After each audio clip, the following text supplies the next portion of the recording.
Oh! Do you guys know about the great replacement meme that's in Life is Strange that I've pointed out every time I've played it that other people don't seem to pick up on? The number one thing that I noticed was that there's a brand of cereal that is a guy with a giant nose throwing brown cereal into white milk. Did I play the first one? You mean Life is Strange? Yeah, it was great. There's a scene in Life is Strange where, I don't remember which one's which, the blue hair gets shot, and you can rewind time and then let it play again and she gets shot again. And then rewind time and let her get shot again. And then rewind time and let her get shot again. It's fantastic. We've learned, just from the title, in fact, diversity, equity, and inclusion are a myth. Life is Strange, one of the most praised games for its representation, for its sensitivity, made by Nazis. Apparently, if you want a sensitive, woke game, you need Nazis working on it, is what I've learned. How hidden Nazi symbols were the tip of a toxic iceberg at Life is Strange developer Deck 9. By Rebecca Valentine, reporting for IGN. Early last year, while working on the next entry in the Life is Strange franchise, a few developers at Deck 9 stumbled upon something that didn't belong in their game. Nazi symbols. Initially, developers noticed a reference to the number 88, and flagged the issue to their boss, assuming it was an innocent mistake. You gotta be more specific than that. How blatant was the reference? If you don't know the meme, it's that H is the 8th letter of the alphabet. So you do HH for Heil Hitler. 1-8. I haven't heard that being used, but I presume it's AH, so Adolf Hitler, right? What was the context, okay? Was it blatantly that kind of reference, or did someone freak out over that number appearing at all? References to a racist meme? Okay, I know what that is. I'm not sure I can show that on Twitch. I'm not sure even for reference purposes. Okay. It is a crudely drawn black man with exaggerated features saying shit. Note something about what's said here though. References to that meme. Does that mean like there was graffiti somewhere that said shit? Because people do actually say that. And the Hagal rune. I've played a fair bit of Binding of Isaac, but I don't know that one. Esoteric insignia of the Schutzstaffel. So the SS. Hagal. We have a lot of things listed so far. They're very clearly within the Are you sure it wasn't just a asterisk? This is the rune that was in Life is Strange that people found in it. As the number of possible. So even the reporter couches it in uncertainty. As the number of possible hate symbols mounted. Staff grew increasingly concerned that someone was putting these items in their game deliberately as a dog whistle to white supremacists. Nazi imagery would be inappropriate in most games, but in a Life is Strange title, the dissonance was especially frightening. You know, it's really the number one. It's really the number one recruitment tool of the alt-right. Life is Strange. What do they think the intention would be behind someone slipping that in? My theory number one, none of these were actually included to be racist dog whistles. Number two, if they were, and they are the things that it's being suggested they are, it's someone trolling rather than it being a oh, hello, fellow Nazis who play games about time-traveling lesbians. I don't know if that's the title you want to slip your secret messages into. I don't know if that's effective. Granted, believe it or not, I am not a neo-Nazi. I do not believe this would be the piece of media of choice to try and communicate to other neo-Nazis through. Since its inception, the series has been lauded for thoughtful portrayals of marginalized individuals. And if it is worked on by neo-Nazis, hey, guess that's who you need on your team to pull this off. They were wrong. You do not need a diverse team. You need neo-Nazis. Its most recent entry, Life is Strange True Colors, won Games for Impact at the Game Awards in 2021 and a GLAAD Media Award for Outstanding Video Game. With such a reputation, there was an expectation that any whiff of hate speech would be immediately removed and thoroughly investigated. Why would you have that expectation to begin with? Why would you think it would happen? But as weeks went by, Management remained silent. The number 18 appeared in the game. There's an asterisk at the end of a sentence connected to a footnote, but I think it might be an SS dog whistle, okay? This wasn't the first time executives had failed to act when marginalized individuals at the studio felt unsafe. According to over a dozen current and former employees across several departments, most of whom spoke to me on condition of anonymity for fear of reprisal from the Nazis at Deck 9. Deck 9's management has long let a toxic work culture fester at the studio. They claimed the C-suite has protected multiple abusive leaders, encouraged crunch, and allowed bullying of individuals advocating internally for more authentic representation in Life is Strange. And yet their representation was celebrated as being fantastic. You Nazis. Hire Nazis if you want good minority representation. That's what we've learned again and again in this article. Thank you. Now on the cusp of announcing its next game and struggling to secure other projects, Deck 9 leadership is facing growing internal discontent from those harmed by its inaction. While the developers of Life is Strange love and believe in the series, many of them increasingly struggle to reconcile the values the games promote with the culture in which they are made. Right, but we're told that there's an absolute causative link between the makeup of the team and the product, right? This is just telling us that to create a good piece of representative media, you need crunch and you need neo-Nazis. You need neo-Nazis, crunch, and bullying, and then a studio spits out top-tier representation materials. Empirically true. Deck 9 Games was founded under the name Idle Minds in 1997, focused on PlayStation games. It made a Neopets game. I probably wanted that as a kid. They originally worked on Neo-Nazi Pets, The Darkest Fairy, a game where they had to kill the last minority magic person. This wasn't just a name change. Equipped with proprietary toolset StoryForge, Deck 9 announced it would focus on narrative games. Beginning with the Square Enix-owned Life is Strange. Though Don't Nod followed up with Life is Strange 2, it officially left the series behind after that, making Deck 9 the logical successor with Life is Strange. Yo, this is amazing. Okay, we're at the good point. Others I spoke to expressed frustration at Square Enix for a different reason. It was far too hands-on with the script. Sure, Life is Strange is a Square Enix-owned IP, but sources told me Square Enix seemed oddly reluctant or outright hostile to the diverse themes and ideas that Life is Strange fans love. So the neo-Nazis fought Square Enix to make the game gayer. Okay. For instance, multiple people recalled an incident during True Color's development where Square Enix told multiple developers it didn't want Life is Strange to be thought of as the gay game. Ooh. Well, now it's going to be the gay Nazi game. Nice, let's go. And yeah, it super is that. They were right to be concerned because it's just the gay game. It's the comedy gay game. It's like, representation in Life is Strange is representation in the same way that a football mascot is representation of Native Americans. There's a lot of press out there praising True Colors for having the first bisexual lead in a Life is Strange game. Imagine caring! I can't, said Mallory Littleton, a narrative designer who worked at Deck 9 on multiple Life is Strange titles. That's not true. Is that not true?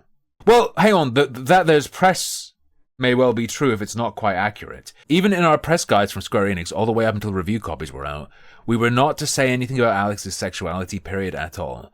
And they did the advanced copies, and all of these reviews came out saying how amazing it was to finally see an explicitly bi protagonist, and after that, Square was like, just kidding, Alex is absolutely, canonically, 100% bisexual. Wait, is the implication here? What is being suggested?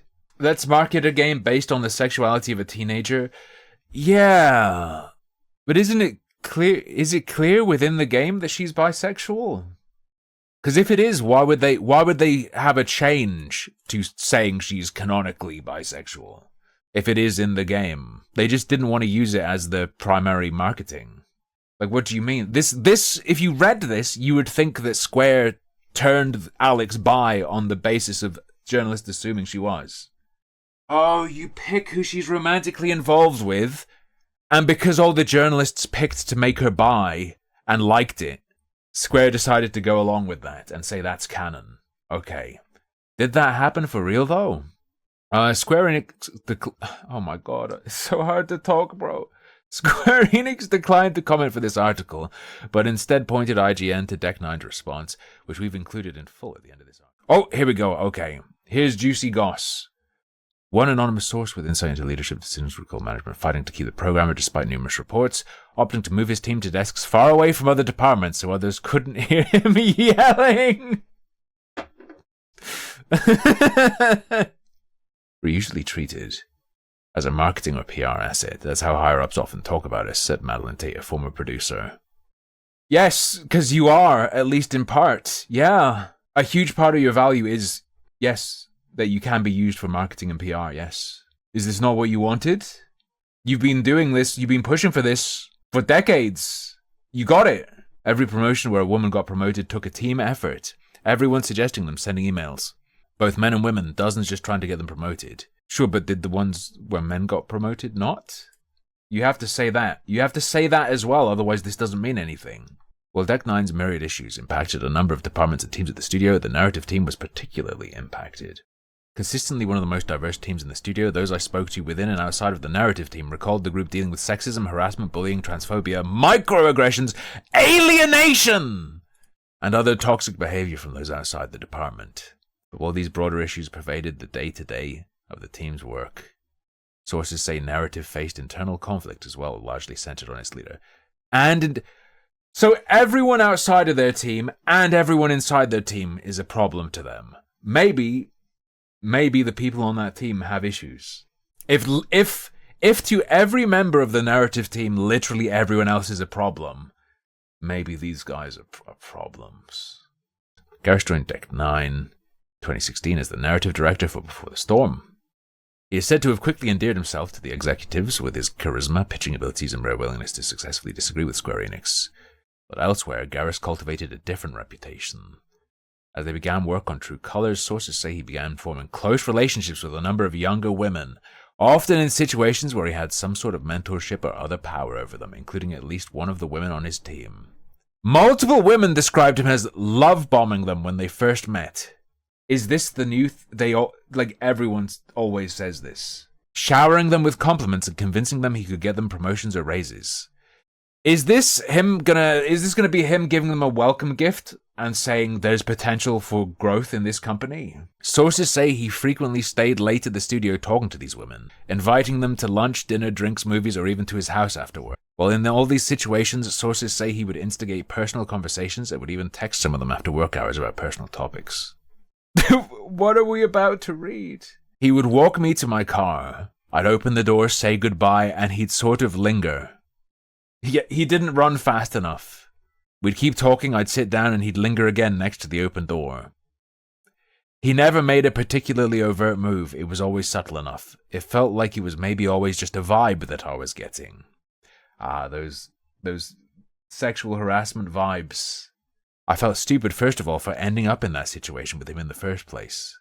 What did he do? What situation? Him standing next to your car? But because he never clearly made a move, maybe I was just reading too much into the whole thing. It wasn't until I explained it in great detail to others that someone clued me in. I felt stupid for ending up in that situation. He stood next to your car for a little longer than you expected him to. What are you talking about? You're victim blaming. Me opening my car door, me wearing this dress, that's not an invitation to stand near my car for a few seconds. I don't deserve that. No one deserves that. What the fuck is this?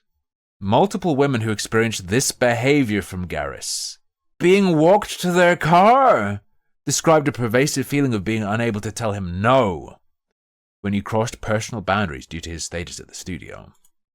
Right, what boundaries did he cross?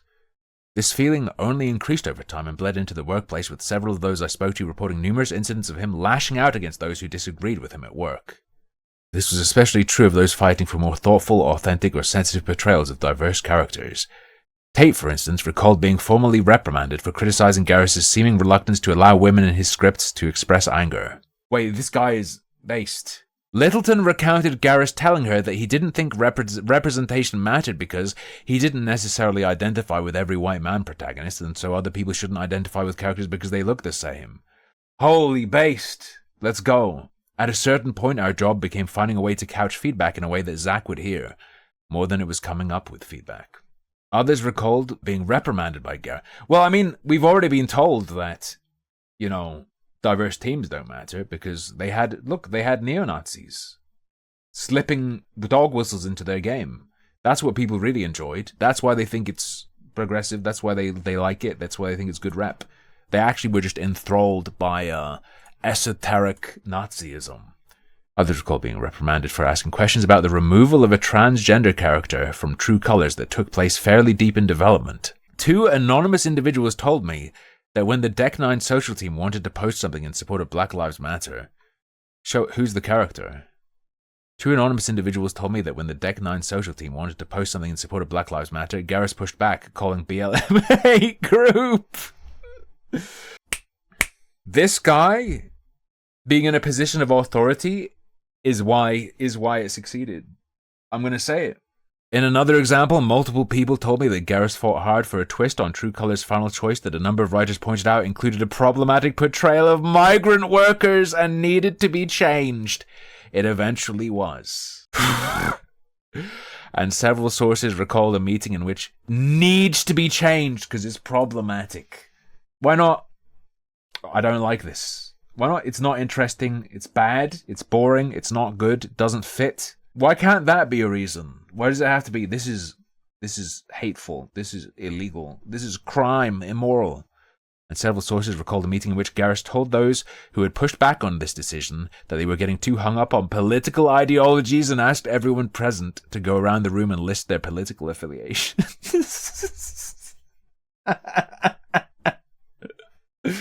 He then sewed badges into their uniforms that they now had to wear. Okay. Many people told me about a scene Garris wrote for True Colors that the writers felt they had to fight him excessively hard to change. In the final script of True Colors, the main character Alex is taken into the woods by Jed, who she thinks is a friend. He betrays her, shooting her and missing, causing her to fall into an abandoned mineshaft.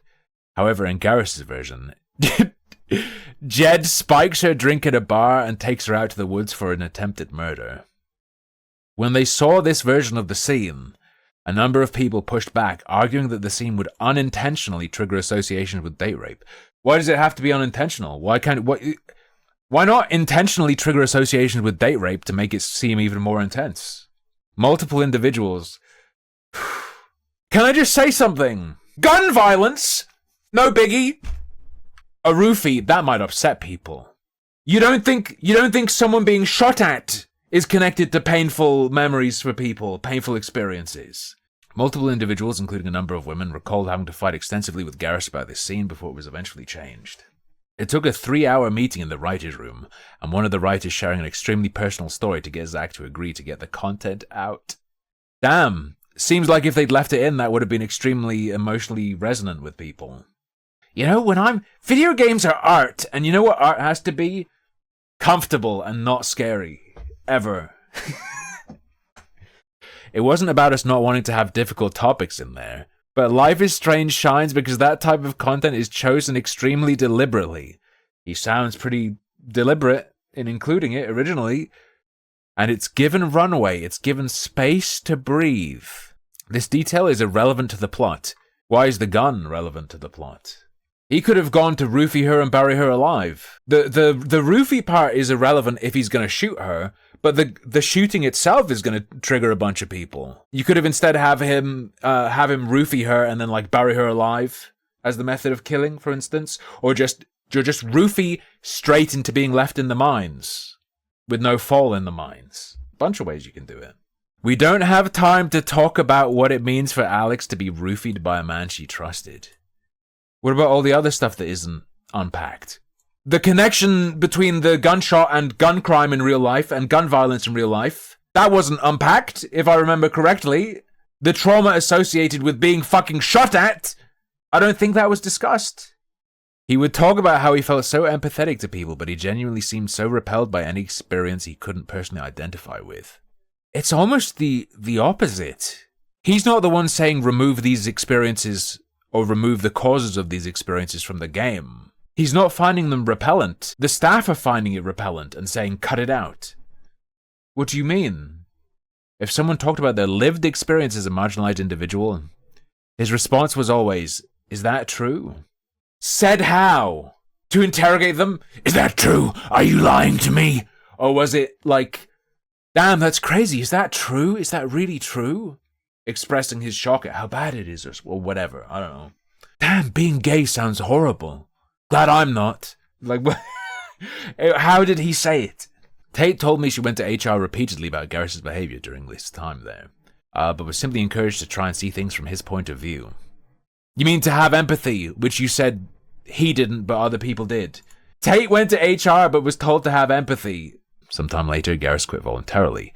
But this wasn't the end. True Colors launched to critical acclaim, and in the wake of its success, Deck9 was preparing to expand its portfolio. But it was struggling with one story pitch in particular, and Deck9's leadership pitched bringing Garris back to fix it. Once news got out, the narrative team erupted.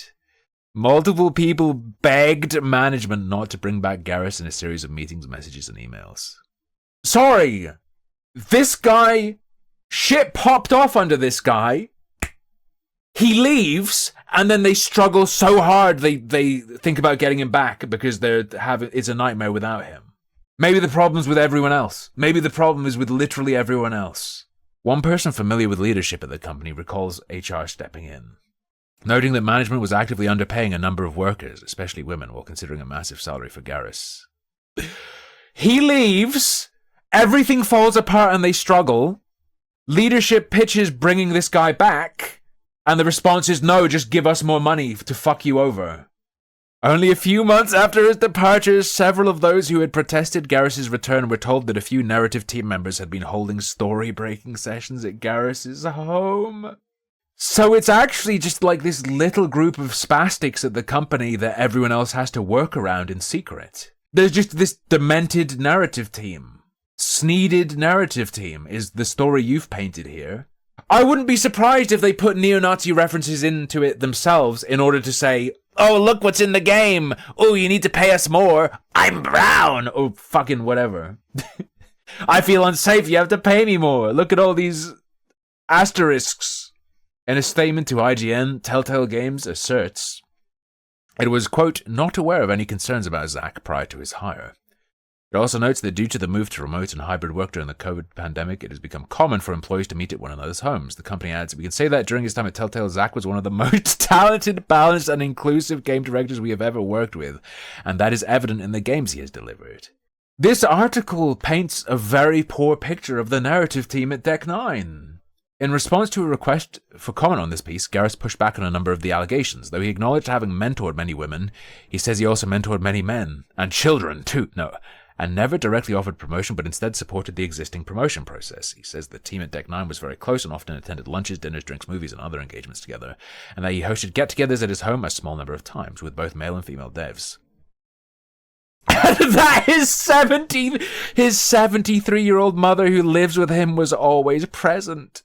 Holy shit. He added that he never engaged in any aberrant, not abhorrent, but aberrant, or inappropriate behavior in texting his co-workers, and that many of the devs in the studios text often about all manner of things.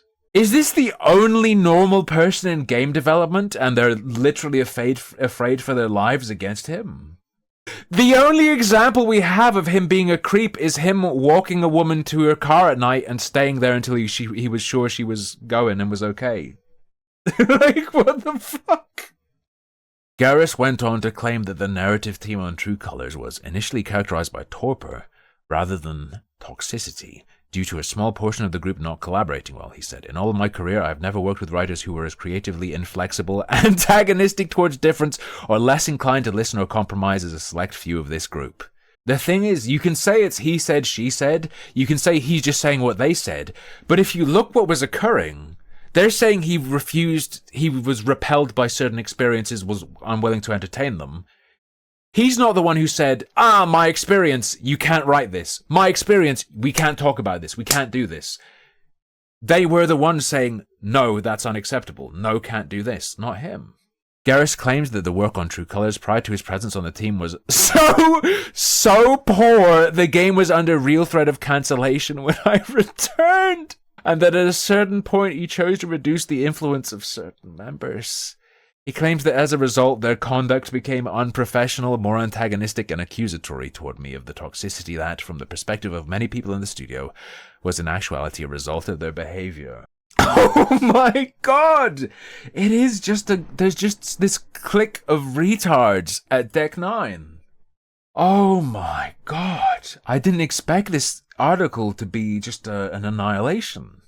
He denies that the rejected story angle in True Color's ending regarding migrant workers was a harmful one, and says the team was divided on the issue of Alex being drugged by Jed, and that he'd opted to change the point because of the passion and earnestness of their case. So we have an example of him actually listening to them, and caring about their feelings too, anyway. So, finally, Garris alleges that the number of complaints against him in 360 evaluations was, quote, not significant, and that the majority of the feedback on me personally was positive. In the wake of Garris's departure, many of those who had worked closely with him told me they felt optimism about the future of their work. As Littleton put it, the team hoped they could work to build Deck 9 into a home for people like us. Yes, worm your way in, turn it into a fucking hug box for weirdos. Yep. Queer or trans or women of color or just writers of color, folks who are not typically comfortable, able to be at home in the games industry just because of the way that it is. She continued, Zak left, we managed to reshape the story into something that we liked and cared about and really genuinely believe in. I think our upcoming game is a really good game. What's your upcoming game, by the way? I love this little banner. Unintentional hate speech.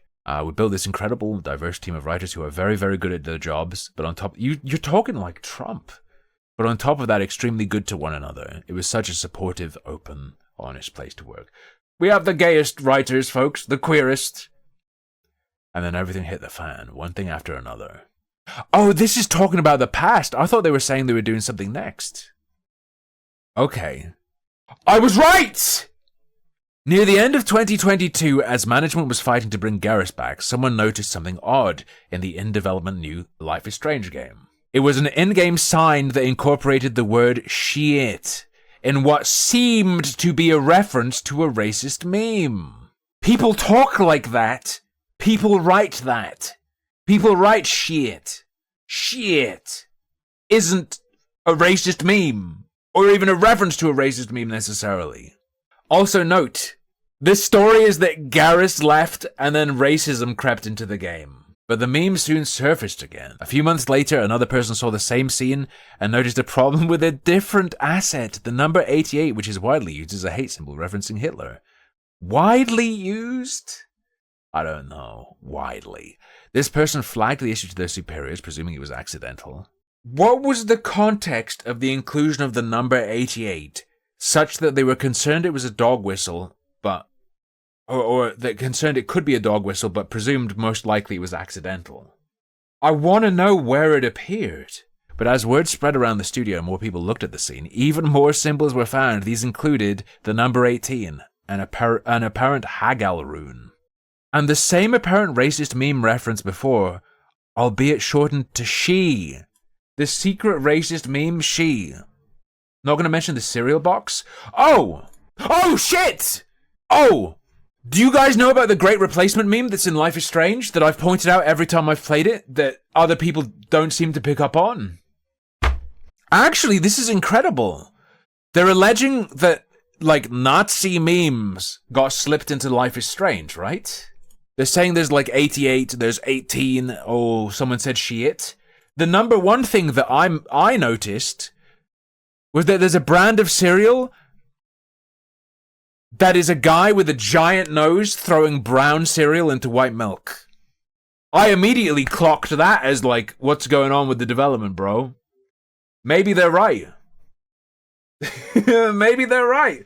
Maybe it takes neo-Nazis to make a Life is Strange game. But weeks turned into months, and the assets remained unchanged. By the end of June, employees had been told an HR investigation was ongoing, but had received no other feedback. Meanwhile, concerned staff were forced to contend with the notion that a co-worker was using Life is Strange to promote hate speech. That's the secret sauce. That's the secret sauce for progressive games. True diversity is when you have a neo-Nazi on your team. I'll say it again, apparently, because Life is Strange popped off and people love it for its representation. Multiple people told me that while they could easily believe someone might accidentally and innocently use the number 88 without knowing what it meant. Someone could... It's possible that in some context the number 88 could come up. Innocently, but what are the odds? Oh, the sheer number of racist and Nazi items in that one room made it difficult to believe it was all just a big coincidence. The Life is Strange Nazi room. I've tried to hold space for the idea that one person made a bunch of extremely unfortunate coincidences. It is really hard for me to believe that, especially because we asked them to remove the shit meme, and they kept it on there but smaller. So either this was a case of the worst miscommunication known to mankind, or Occam's razor. Simplest explanation is that someone was trying to see how many of these things they could get away with before someone noticed. Is that the simplest explanation? Occam's razor is about the explanation, it's a heuristic about preferring simpler solutions.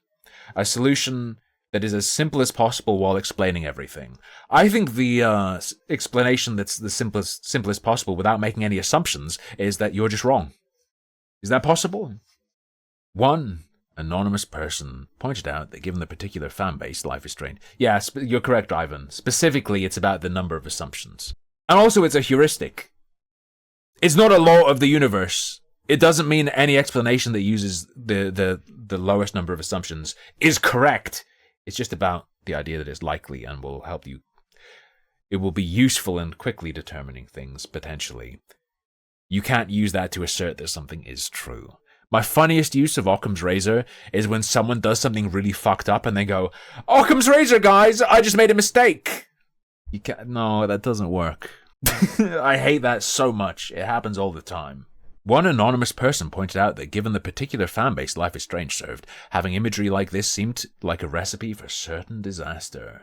Put that in this game in particular feels targeted, they said. Feels like a way to say, you don't get to have this either. If you're legitimately fucking schizophrenic, sure, maybe. Extreme, insane mental illness.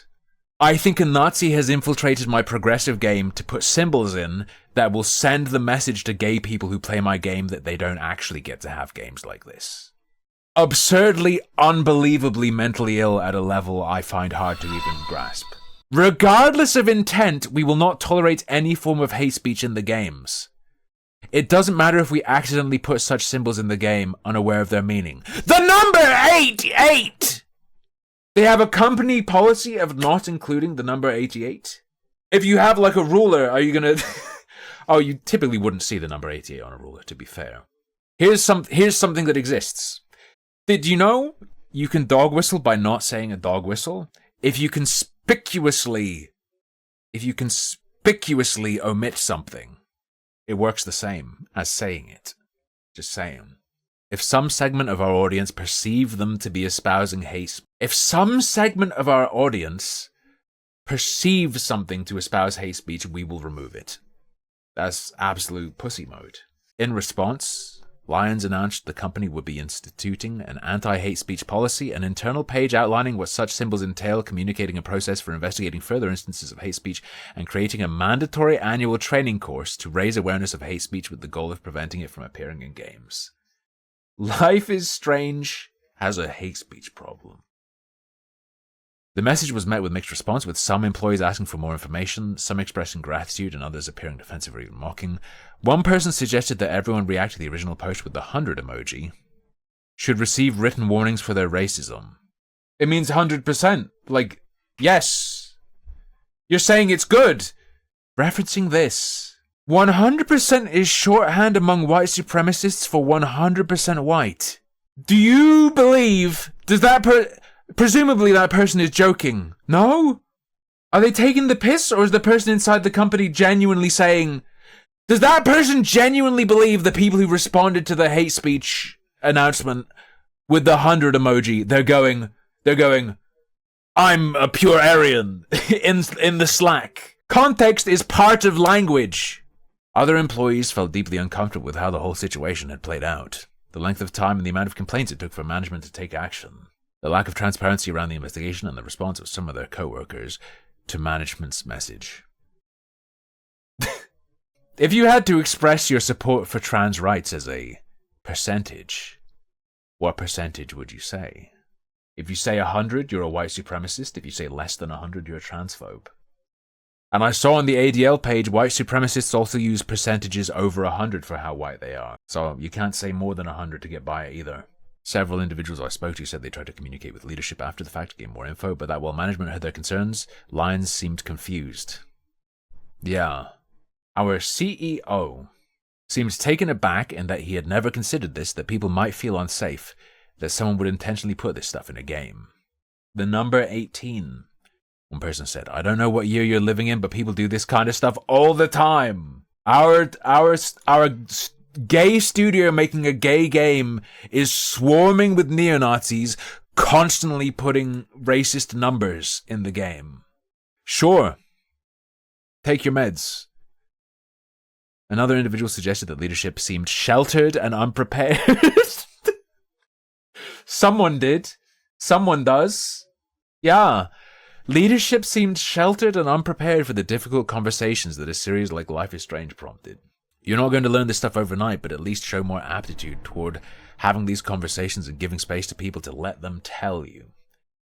They said, they're more reactive than proactive. They're not going to be proactive in looking for these things until we hold their hand to the fire. Look for insane, demented numbers everywhere. Okay. Lyons announced that Deck 9 would be investigating this incident, further saying that Deck 9 was not equipped to do so on its own.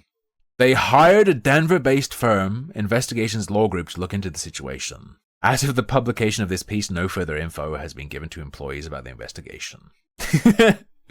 While all this was taking place, Deck 9 was being rocked in other ways. In spring 2023, the studio underwent 2 rounds of job cuts.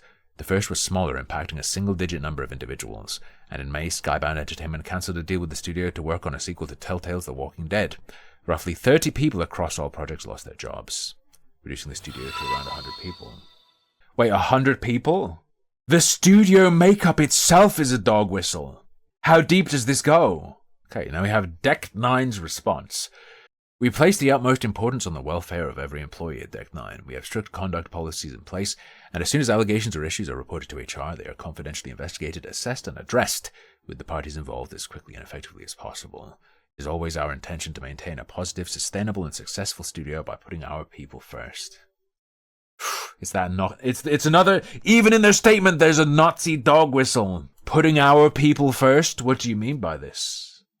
We have always conducted thorough internal investigations if any issues arise. And when a situation warrants it, we will bring in external parties to consult with us. We will soon be integrating new tools into our development pipeline to ensure all terms, imagery, or symbols created in our games, including any and all background content, receive additional vetting for potentially offensive or hateful expressions and are properly flagged and assessed to avoid inadvertent inclusion. Holy shit. I'm glad this is happening. We as gamers have been subjected to too many processes, too much scrutiny in our conversation with each other, in our conduct online. We've been choked by automated processes. We've been spied on. I think it's time for the devs and the people who work on these games to be spied on like they live in North Korea and suspected at all times of being a secret Nazi. I think they deserve to work under those conditions forever. Forever. Enjoy it. It's the future you chose. Retards, enjoy it. We are also rolling out... I think their employees should have to wear microphones. What if they say something racist when they're taking a shit? What if they say something racist when they're taking a shit and they think no one can hear them? Microphones on all of them at all times, with AI constantly monitoring everything they say. So that if they say something inoffensive, if they say like, diversity's good, but the AI detects they're not being fully sincere... Day's wage deleted. Day's wage deleted. I think everyone at these studios should have to come in at 7 a.m. and for half an hour do the diversity dance. And a song praising diversity and inclusion. To show that they really mean it. To show that they really mean it. We're also rolling out formal anti-hate speech training and processes to better inform and give team members actionable resources to remain vigilant as a collective studio. What does it mean if you go, hey, we've made a really diverse team, and that is going to shape everything we do? By the way, having made a diverse team, we need training to stop us from hate speeching, because it's just so intuitive to hate speech now.